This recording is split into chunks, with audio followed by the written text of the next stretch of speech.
Pamagat,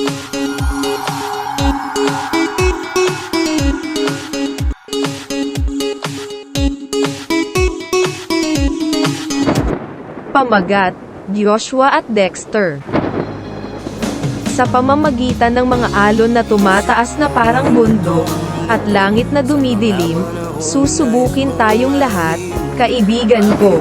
Magkahawak kamay tayong nakatayo, nakatali sa pananampalataya, matibay na hibla. Sa mga hamon na sumusubok sa ating lakas, naglalakbay tayo. Sa araw at gabi, ang mga pagsubok ay maaaring mabangis at ligaw, ngunit magkatabi, tayo ay nagkakasundo.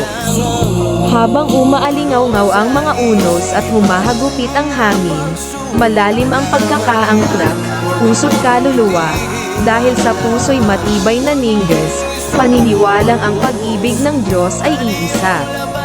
1,000 mang salita ay maaaring hindi sapat upang makuha ang bawat sakripisyo, ngunit magtiwala sa Kanya, ang aming gabay na liwanag. Kami ay nagmamarcha sa unahan, sa walang takot na paglipad. Dahil sa pinakamadilim na bagyo, kasing taas man ang mga alon, hahanapin natin ang lakas na tayo ay magbago. Dalawang tunay na magkaibigan, hindi sumusuko, matapang, sa yakap ng dakilang Diyos. Ang ating mga kwento ito ay nakasulat